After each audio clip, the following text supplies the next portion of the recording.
Dear students, in today's lecture, we will complete, we will summarize the chapter number 2, offenses and punishments of cyber crimes. Previous जो 3 lectures थे उसमें हमने partially इन offenses और punishments को partially हमने detail से पढ़ा था. आज मैं एक summarize एक जो है वो shorts जो है वो इसकी description मैं briefly आपको describe कर दूंगा.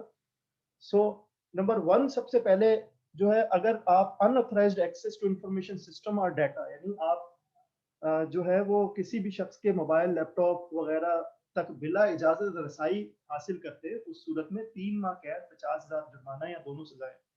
Whoever intentionally gains unauthorized access to any information system or data shall be punished with an imprisonment for a term which may extend to 3 years, 3 months, or with fine up to 150,000 rupees, or with both. या ये दोनों, 3 महीने कैद, 50,000 जुर्माना या दोनों. फिर जो अनऑथराइज डाटा को कॉपी करने का पे, अगर पहले तो एक्सेस किया था, फिर अगर उसको कॉपी कर लेगा कोई, तो उस पे 6 महीने कैद और 1 लाख रुपए जुर्माना या दोनों सजाएं हो सकती है. Whoever intentionally and without authorization copies or otherwise transmits or causes to be transmitted any data shall be punished with imprisonment for a term which may extend to 6 months, or with fine up to 100,000 rupees, or with both. यानी 1 लाख रुपया जुर्माना, 6 महीने कैद या ये दोनों सजाएं. अच्छा, अब क्या करना है?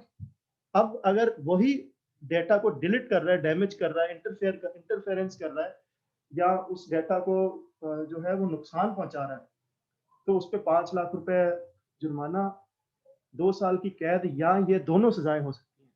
क्या कहता है? Whoever intentionally interferes with or damages or causes to be interfered with or damaged any part or whole of any information system data shall be punished with imprisonment which may extend to 2 years, or with fine up to 500,000 rupees, or with both. 2 साल कैद, 5 लाख रुपए जुर्माना या दोनों सजाएं. अच्छा, अब ये बात आ जाती है क्रिटिकल इंफ्रास्ट्रक्चर की, सिस्टम की या डाटा की. यानी जैसा कि मुल्क की सालमियत के लिए जरूरी डेटाबेस होता है, अहम डाटा, अगर उस तक बिला इजाजत कोई रसाई यानी एक्सेस करता है, तो उस सूरत में 3 साल कैद, 10 लाख रुपए जुर्माना या ये दोनों सजाएं हो सकती है. क्या कहता है? Whoever intentionally gains unauthorized access to any critical infrastructure, information system, or data shall be punished with imprisonment which may extend to 3 years, or with fine up to 1 million rupees, or with both. ठीक है? 3 साल कैद, 10 लाख रुपए जुर्माना या दोनों सजाएं. अच्छा, अब क्या है?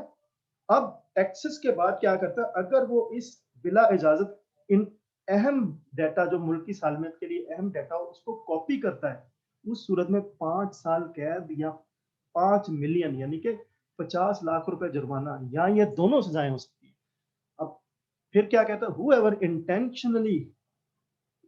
intentionally and without authorization copies or otherwise transmits or causes to be transmitted any critical infrastructure data shall be punished with imprisonment for a term which may extend to 5 years, or with fine up to 5 million rupees, or with both. यानी मैंने बता दिया 50 लाख रुपए जुर्माना और 5 साल कैद या ये दोनों.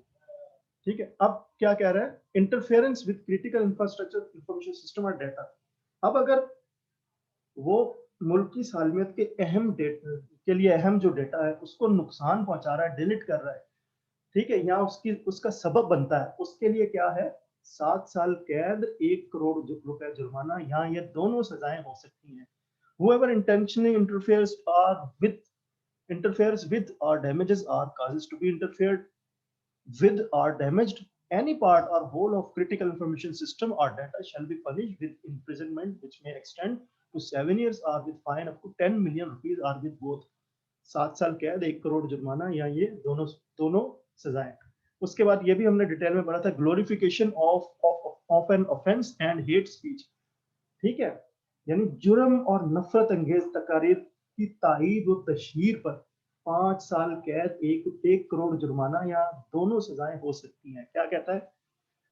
Whoever appears or disseminates intelligence through any information system or device where the commission or threat is with or intent to glorify an offense or the person accused or convicted of a crime, support terrorism or activities of proscribed organization and advance religious, ethnic or sectarian hatred shall be punished with imprisonment with term which may extend to 5 years and with fine up to 10 million rupees or with both.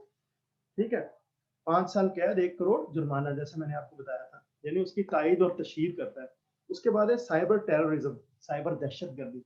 अगर कोई भी शख्स जो अहम data को नुकसान पहुंचाए या पहुंचाने की धमकी दे, नफरत अंगेज तकारीर फैलाए, उसे यानी नफरत धमकी दे, ये साइबर टेररिज्म में आ जाता है। उसे 14 साल कैद और 50 लाख रुपए जुर्माना या ये दोनों सजाएं हो सकती है। अब यही कहता है यहाँ पर, whoever commits or threatens to commit any of the offenses under section 6, 7, 8 or 9 of this act where the commission or threat is with intent to coerce, intimidate, overawe or create any sense of fear, pain or insecurity in the government, yani or in the public or is section of the public or community or sect, or create a sense of fear in or insecurity in society, यानी जो है in society और advance religious, ethnic और sectarian Discord, यहाँ पर भी नफरत अंगेज उसकी भी आ जाती है और जो है वो फिरका वारियत की भी बात आ जाती है, यहाँ पर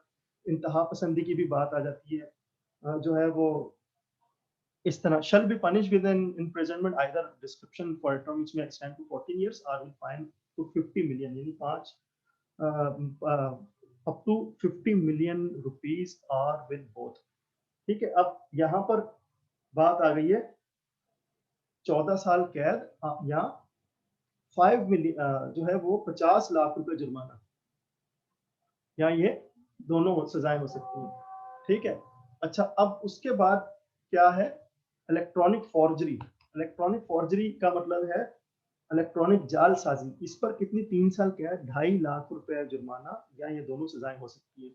Whoever intentionally interferes with or uses any information system, device or data to cause damage or injury to public or any person, or to make any illegal claim or title, or to cause any person to part with property or to enter into any express or implied contract or with intent to commit fraud by any input, alteration, deletion or suppression of data resulting in unauthentic data with the intent that it be considered to or acted upon for legal purpose as if it were authentic, regardless of the fact that the data is directly readable and intelligible, or not shall be punished with imprisonment for either a description for a term which may extend to 3 years or with fine up to 250,000 rupees or with both, यानी 3 साल कैद 2.5 लाख रुपए जुर्माना या ये दोनों। जैसे मैंने आपको बताया था कि इलेक्ट्रॉनिक फॉर्जरी में क्या है कि अगर आपके साथ आप किसी के साथ कोई एग्रीमेंट कर रहे हैं, ठीक है, आप किसी के साथ कोई एग्रीमेंट कर रहे हैं, उस एग्रीमेंट में आपने कोई चेंजिंग कर दी है, यानी मैंने आपको एक चेक की एग्जांपल दी थी, यानी आपके पास कोई चेक है, उसमें आपने जो है चेक की अमाउंट जो है एग्रीमेंट के टाइम पे कोई और बात हुई थी अदर पार्टी के साथ, लेकिन आपने बाद में उसमें जो है वो टेम्परिंग की, उसमें कोई तब्दीली करने की कोशिश की उस सूरत में। ठीक है, उसके बाद है इलेक्ट्रॉनिक फ्रॉड, यानी इलेक्ट्रॉनिक फ्रॉड पर 2 साल कैद 1 करोड़ रुपए जुर्माना या ये दोनों सजाएं हो सकती हैं। Whoever intentionally for wrongful gain interferes with or uses any information system, device or data or induces any person to enter into a relationship or deceives any person which act or omission is likely to cause damage or harm to that person or any other person shall be punished with imprisonment for a term which may extend to 2 years or with fine up to 10 million rupees or with both, यानी 2 साल कैद। Electronic fraud, अगर किसी के साथ fraud कर दें आप तो उस पर 2 साल कैद 1 करोड़ रुपए जुर्माना या दोनों सजाएं हो सकती है। उसके बाद है making, obtaining, supplying device for use in offence, यानी किसी भी जुर्म में इस्तेमाल होने वाले डिवाइसेस बनाने, हासिल करने या फराहम करने पर 6 माह कैद 50,000 रुपए जुर्माना या दोनों सजाएं हो सकती है। Whoever intentionally produces makes, generates, adopts, exports, supplies, offers to supply or imports for use any information system, data or device primarily to be used or believing that it is primarily to be used to commit or to assist in the commission of an offense under this act shall be without prejudice to any other liability that he may incur in this behalf be punished with imprisonment for a term which may extend to 6 months or with fine up to 50,000 rupees or with both 6 महीने कैद 50,000 जुर्माना या दोनों। यानी ऐसी devices बनाने, जैसे कोई आपने कोई ऐसी डिवाइस बना दी है, कोई ऐसा सॉफ्टवेयर बना दिया है जिससे दूसरे को किसी को नुकसान पहुंच रहा है, या ऐसी आपने टेलीकम्युनिकेशन कोई डिवाइस बना दी है जिससे जो किसी क्राइम का सबब बन रही है, यानी आप या उसे सप्लाई कर रहे हैं या बना रहे हैं या इस and so on. Unauthorized use of identity information, किसी भी शख्स की शनाख्त को बिला इजाजत इस्तेमाल करने पर 3 साल कैद 50 लाख रुपए जुर्माना या दोनों सजाएं हो सकती है। यानी कि whoever obtains, sells, possession, transmits, uses another person's identity information without authorization shall be punished with imprisonment for a term which may extend to 3 years or with fine up to 5 million rupees or with both। 3 साल कैद 50 लाख रुपए जुर्माना या ये दोनों सजाएं हो सकती है। जैसे मैंने आपको कहा था कि अगर आप किसी की ईमेल को एक्सेस करके उसको आप जो है यूज कर रहे हैं, थर्ड पर्सन की जो है किसी अदर पार्टी की जो है वो। अच्छा, उसके बाद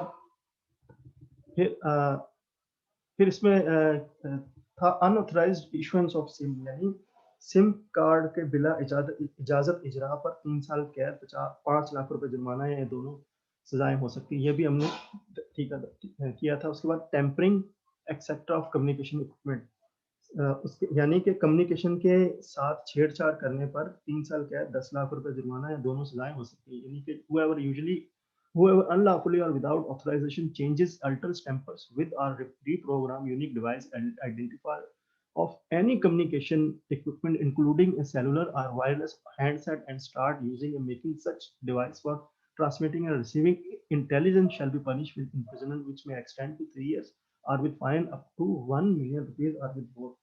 3 साल कैद 10 लाख रुपए जुर्माना या ये दोनों। उसके बाद है अनऑथराइज इंटरसेप्शन, बिला इजाजत नकब जिनी, जैसे कम्युनी वगैरह पर 2 साल कैद और 5 लाख रुपए जुर्माना या दोनों सजाएं।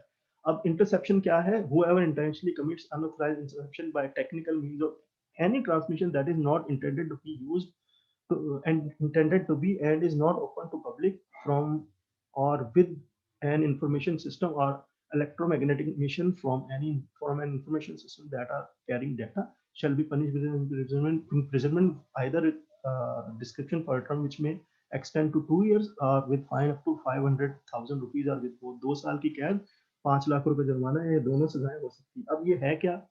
फॉर एग्जाम्पल मैंने आपको पहले बताया था कि अगर फॉर एग्जाम्पल पाकिस्तान टेलीविजन की कोई ऐसी ट्रांसमिशन है जो सीक्रेट है, जो सीक्रेट नहीं भी है, मतलब जो वो प्राइवेट रखना चाह रहे हैं, जो पब्लिक नहीं करना चाह रहे हैं, आपने अपनी रिसोर्सेज के थ्रू वो आपने हासिल कर ली और उसको अपने यूट्यूब के चैनल के ऊपर उसको आपने पब्लिक कर दिया, तो ये हो गया अनऑथराइज्ड इंटरसेप्शन। उसके बाद है offences against dignity of natural person. इसमें क्या है? किसी की शोहरत के खिलाफ जराइम, किसी के खिलाफ गलत मामूलात फैलाने पर 3 साल कैद 10 लाख रुपए जुर्माना ये दोनों सजाएं हो सकती है। यानी किसी की शख्सियत को नुकसान पहुंचाना, whoever intentionally publicly exhibits or displays transmit any false intelligence which is likely to harm or intimidate the reputation of or privacy of natural person shall be punished with an imprisonment for a term which may extend to 3 years or with fine up to 1 million rupees or with both। 3 साल कैद 10 लाख रुपए जुर्माना ये दोनों। यानी किसी की शख्सियत की किसी के साथ को नुकसान पहुंचा रहे हैं, ठीक है। उसके बाद फिर था offences against modesty of natural person, यानी इसमें क्या था? किसी की उड़िया तस्वीर वीडियो आवेजा करने पर या दिखाने पर 7 साल कैद 50 लाख रुपए जुर्माना या दोनों सजाएं हो सकती है। whoever intentionally or publicly exhibits or displays transmit any intelligence which superimpose a photograph of the face of natural person over a sexually explicit image or distorts the face of natural person or includes a photograph or video of natural person in sexually explicit conduct or intimidate a natural person with any sexual act। यानी किसी की, जैसे for example face किसी का लगा दिया किसी ब्रह्मणा तस्वीर के ऊपर आपने किसी शख्स का लगा दिया और उसको आपने उस पे आपको 50 लाख या इस तरह की कोई वीडियो बना दी, तो आपको जो है वो 7 साल कैद, 50 लाख जुर्माना या दोनों सजाएं हो सकती है।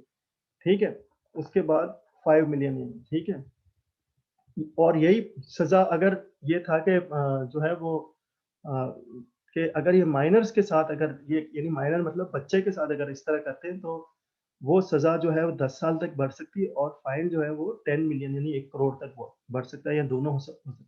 दोनों सज़ाएँ हो सकती हैं और फिर ये है कि अगर ये बच्चे के पेरेंट्स जो हैं वो अप्लाई कर सकते हैं, एप्लीकेशन कर सकते हैं अथॉरिटीज़ को कि ऐसा डाटा जो है वो रिमूव किया जाए और एप्लीकेशन रिसीव होने के बाद वो क्या है उसको ब्लॉक कर सकते हैं और उसको मिटा देंगे, वहाँ से खत्म कर देंगे या उसको एक्सेस जो है वो खत्म कर देंगे वहाँ तक का।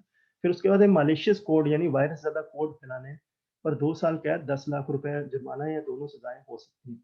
उसके बाद है साइबर स्टॉकिंग। साइबर स्टॉकिंग में क्या था? ऑनलाइन हरासा करना यानी बाज़ारी या नाशाइस्ता गुफ्तगू करने पर 1 साल कैद या 10 लाख रुपए जुर्माना या ये दोनों सज़ाएँ हो सकती हैं। ठीक है? यानी कि कम्युनिकेट ऑब्सेंस, वल्गर, contemptuous और indecent intelligence और make any suggestion यानी आप बार-बार किसी को कॉल कर रहे हैं, किसी को तंग कर रहे हैं, उसके साथ नाशाइस्ता गुफ्तगू कर रहे हैं, वो आपसे बात नहीं भी करना चाह रहा, लेकिन आपसे ज़बरदस्ती बात करना चाह रहे हैं। तो ये इस पे मैंने बताया कितनी 10 लाख रुपए जुर्माना, 1 साल कैद या ये दोनों सज़ाएँ हो सकती हैं। ठीक है? अच्छा उसके बाद है स्पैमिंग।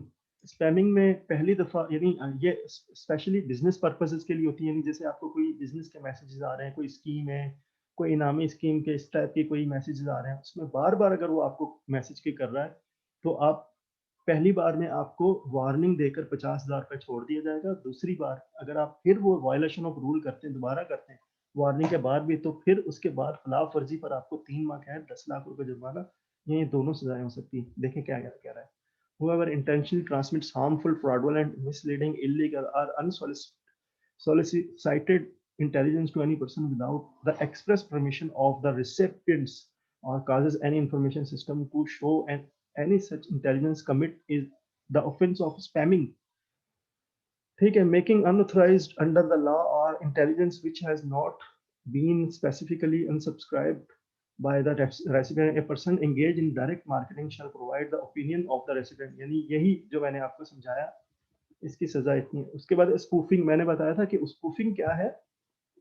स्पूफिंग ये है कि जो है वो अगर आपने डीएनएस हैक कर लिया है कोई और आप कोई वेबसाइट की आईपी एड्रेस चेंज कर दें, उस पे अपनी आईपी एड्रेस लगा दें, तो वो क्या होता है, फॉर एग्जांपल कोई फेमस वेबसाइट है, गूगल है, फेसबुक है, यूट्यूब है, उसके ऊपर जो जब भी कोई लॉगिन करने की कोशिश करता है, तो आपका पेज खुल जाता है, यानी आपने उस डीएनएस सर्वर को हैक कर लिया। स्पूफिंग पे 3 साल कैद, 5 लाख रुपए जुर्माना या दोनों सजाएँ हो सकती हैं। Whoever commits spoofing shall be punished with imprisonment for a term which may extend to 3 years or with fine up to 500,000 rupees or with both। 3 साल कैद, 5 लाख जुर्माना या दोनों सजाएँ हो सकती हैं। तो ये मैंने आपको एक्सप्लेन कर दिया एक ही लेक्चर में, ताकि आप सबके लिए आसानी हो, आप एक अलग-अलग लेक्चर्स को ढूँढते ना फिरें। तो आई होप कि बहुत सारे स्टूडेंट्स ने पिछले लेक्चर्स अटेंड किए थे, बहुत सारे ने मिस भी कर दिए थे, तो मैंने एक ही लेक्चर में कर दिए। इंशाल्लाह meet you in the next lecture. Thank you.